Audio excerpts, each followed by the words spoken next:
teman-teman, aku Rina, dan sesuai dengan video aku yang sebelumnya, di video kali ini aku akan membahas tentang materi-materi apa aja yang akan kita pelajari ke depannya. Yang pastinya kalau kamu punya ketertarikan terhadap busana, kamu wajib banget menguasai teori-teori ini. Dan teori yang aku akan sampaikan ke kalian, yang pastinya itu semua adalah dari dasarnya ya guys ya. Jadi kalau memang kalian pengen banget belajar menjahit, alangkah baiknya kalau kalian mengikuti setiap episode per episode alias setiap tayangan per tayangan yang bakalan aku sampaikan ke kalian. Yang pastinya dari awal itu aku bakal mengajari kalian dari dasarnya gitu loh. Jadi kalau misalnya kalian baru pemula tapi kalian udah langsung nonton tayangan yang ke-12 contohnya, itu nggak bakalan nyambung ya kan. Kalian baiknya menonton dari tayangan 1, 2, 3 secara berurutan. Oke? Tapi sebelumnya stay tune.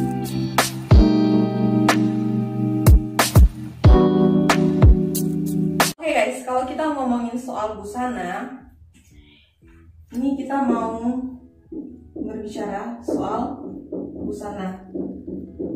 Ada 3 materi pokok yang harus kita kuasai. Apa aja sih materi pokok itu?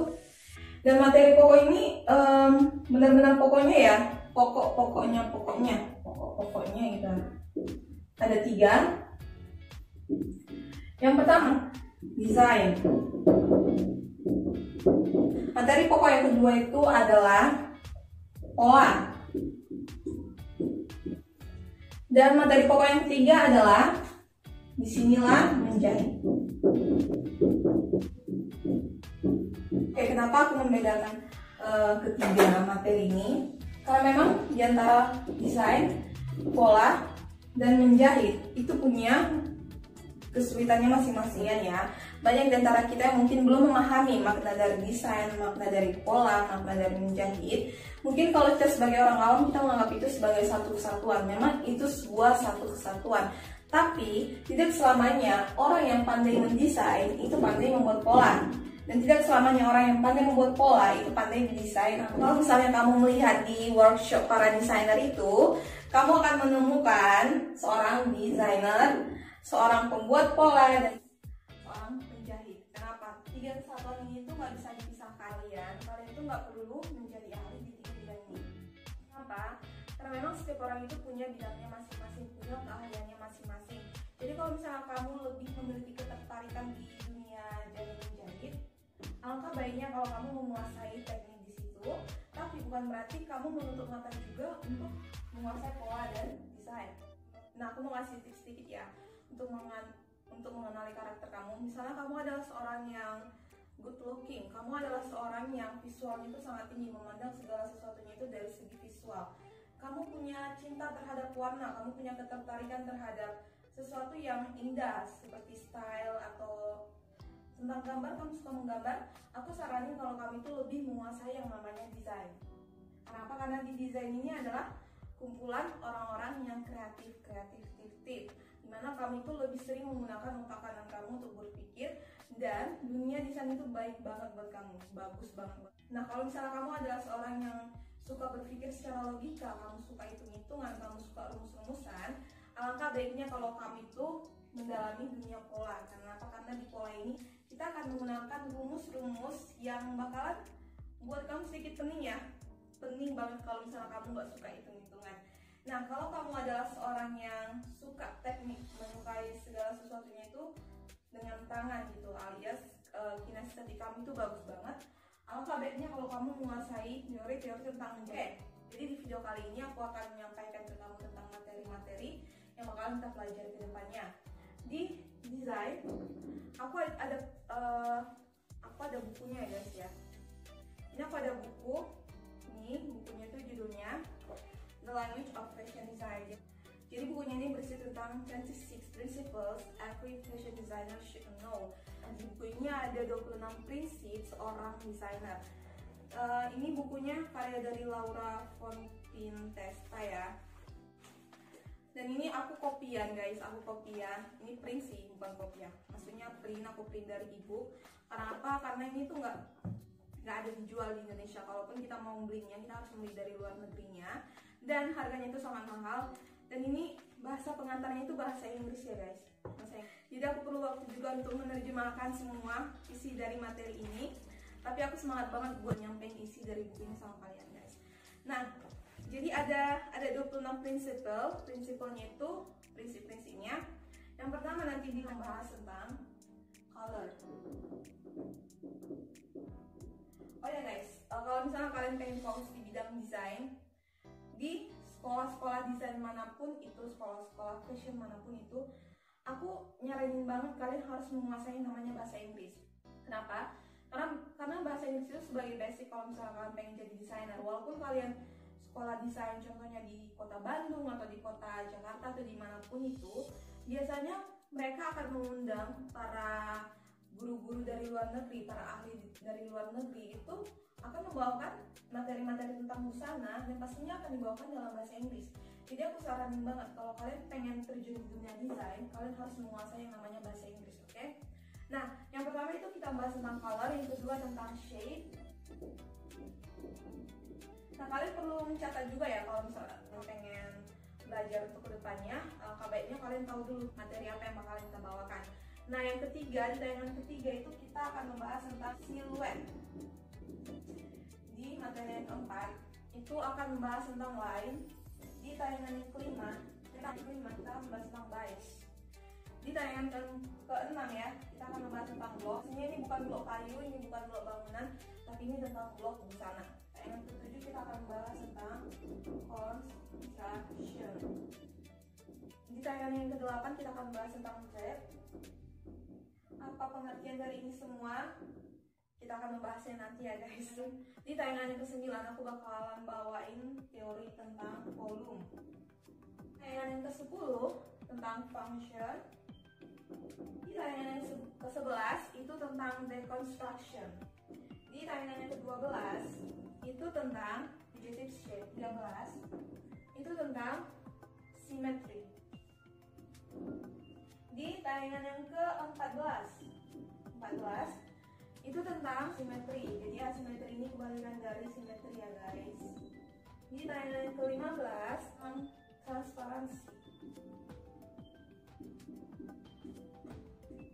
Di tayangan yang ke-16 itu tentang layer.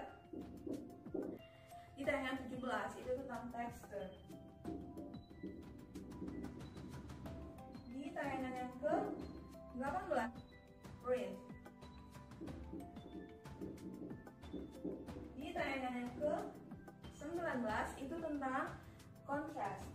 Di tayangan yang ke-20 itu tentang direction, arah ya. Di tayangan yang ke-21 itu tentang embellishment. 22 itu tentang pattern. Pattern atau pola ya. Di tayangan yang ke-23 itu tentang surface. Di tayangan yang ke-24 itu tentang movement. Di tayangan yang ke-25 itu tentang motif. Yang ke-26 itu tentang collection. Ini seperti yang aku bilang sebelumnya, aku bakalan bawain semua materi yang tercantum di buku ini. Yang pastinya di buku ini tuh lengkap banget ya guys ya. Buku ini tuh membahas tentang semua yang diperlukan oleh desainer. Dan pastinya bukan hanya ini, banyak banget yang perlu dikuasai kalau kalian pengen terjun di dunia desain ya. Nah, jadi yang aku suka juga di buku ini tuh, sini dicantumkan tentang profil-profil para desainer yang sesuai dengan tema-temanya ini. Contohnya di bidang color. Di bidang color itu ada seorang Agatha Ruiz de la Prada. Jadi diceritakan seorang Louis ini siapa dan impact-nya dan related dia dengan color ini apa di bidang busana. Pastinya aku bakalan menjelaskan di video selanjutnya. Oke, sekarang kita menuju ke pola. Ini kayaknya aku harus garis ya, biar jelas gitu ya. Tuh. Oke, kalau kita ngomongin soal pola, kita ngomongin soal hitung-hitungan. Jadi kalau misalnya kamu yang tadinya agak sedikit ribet tentang hitung-hitungan, alangkah baiknya kalau kamu gak apa-apa sih, belajar aja. Pokoknya kalau kita punya niat untuk belajar pasti bisa banget. Nah, di pola ini aku bakalan menyampaikan pola-pola yang aku gunakan sendiri. Mulai dari masing-masing penjahit, itu pasti kita akan menemukan rumus-rumus yang berbeda. Tapi di video kali ini, karena ini adalah YouTube channel aku aku bakalan bawain ini, aku ada bukunya sih ya, ini aku ada buku tentang buku pola dasar dan pecah pola. Dan ada lagi satu lagi, oh ini karya siapa? Ini karya Jati Pratiwi dan kawan-kawan. Satu lagi aku ada modulnya, ini yang pola dasar busana, ini ditulis oleh Sukarno. Tapi aku nggak bakalan bawain materi yang sesuai yang langsung dari buku, aku bakalan lebih menyederhanakannya lagi supaya kalian tuh lebih paham, lebih gampang memahaminya, oke? Bagian pola ini yang pertama sekali yang bakalan kita bahas sesuai dengan urutannya ya, urutan tayangannya. Yang pertama sekali itu yang pastinya adalah alat dan bahan. Alat dan bahan untuk membuat pola, bukan alat dan bahan untuk menjahit ya, beda. Nah, kenapa tidak perlu menguasai alat dan bahannya terlebih dahulu? Karena aku pengen supaya kalian ketika menonton tayangan aku yang pertama di pola, kalian bisa mempersiapkan, kalian punya waktu untuk mempersiapkan alat dan bahannya terlebih dahulu sebelum kita menuju ke tayangan yang kedua. Jadi kalian bisa lebih fokus untuk belajar polanya, oke? Alat dan bahan yang selanjutnya di tayangan yang pertama ini kita akan membahas tentang tanda-tanda pola. Kenapa tanda-tanda pola? Jadi di pola itu kita akan menemukan banyak tanda ya guys ya. Banyak tanda garis-garis, banyak tanda putus, dan itu bakalan saya jelaskan supaya kamu lebih gampang memahaminya ketika kita belajar pola selanjutnya. Yang selanjutnya di tayangan kedua itu kita akan membahas tentang cara mengambil ukuran. Ukurannya. Kenapa cara mengambil ukuran? Nah, mengambil ukuran itu menjadi dasar kalau kita ingin membuat pola. Karena apa? Karena dengan cara kita mengambil ukuran itu bisa sangat berpengaruh terhadap baik buruknya pola. Jadi kalau misalnya kamu melakukan kesalahan ketika mengambil pola, pasti terjadi kesalahan juga di hasil jadinya nanti, oke? Nah, di tayangan yang ketiga itu kita akan masuk ke pola dasar wanita dewasa. Pola dasar badan itu adalah pola dasar dari bagian leher sampai ke bagian pinggang. Pola dasarnya itu aja ya. Bagian lengan itu lain lagi. Itu pola dasar lengan. Itu beda dengan pola dasar badan. Jadi yang bakalan kita pelajari di tayangan yang ketiga itu hanyalah pola dasar badan dari bahu, pola dasar badan depan dan pola dasar badan belakang, dari bahu sampai ke pinggang. Dalam arti itu baru dasarnya. Untuk membuat sebuah baju kita perlu yang namanya pengembangan. Tapi di sini kita akan bahas tentang pola dasar badan dulu. Nah, selanjutnya itu adalah pola dasar lengan dan rok ya.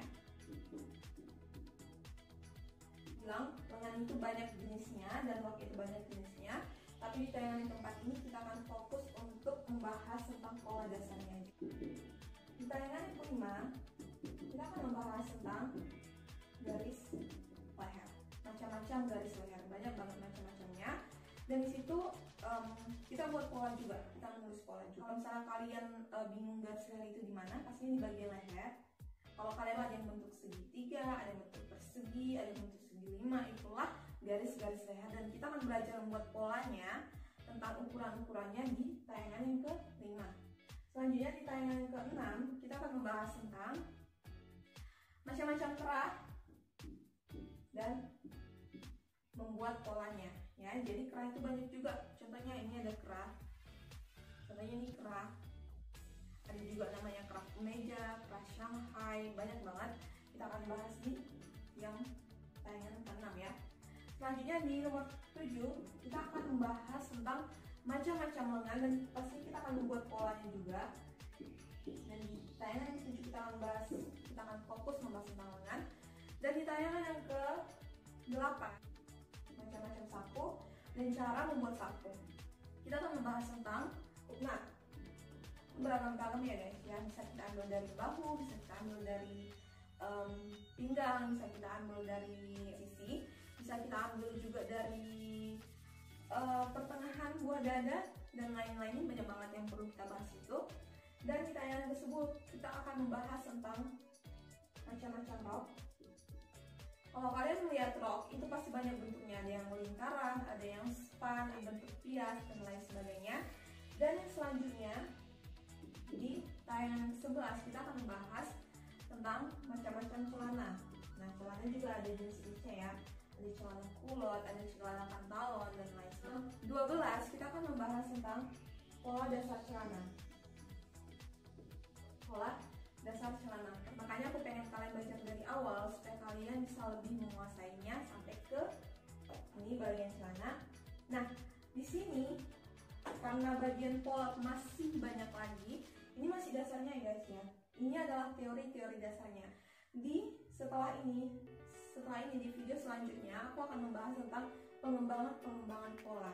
Jadi pengembangan polanya itu akan lebih ekstrim lagi, tapi kita nggak mungkin langsung naik ke kelas 6 kalau kita itu nggak melalui kelas 1, 2, 3, 4, 5, benar nggak?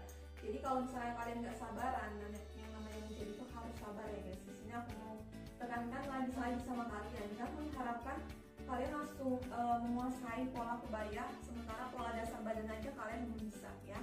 Jadi alangkah baiknya kalau kita menguasai dari dasar. Sabar itu kuncinya. Oke, selanjutnya di menjahit. Nah, di menjahit ini pasti bakalan banyak praktek, dan aku saranin kalau memang kalian pengen belajar menjahit, aku saranin supaya kalian membeli yang namanya mesin jahit ya. Yang paling utama itu adalah mesin jahit. Oke, mesin jahit kalau misalnya kalian punya uang, kalau misalnya punya uang lebih bisa beli mesin obras juga. Tapi yang paling terutama kalian harus punya mesin jahit.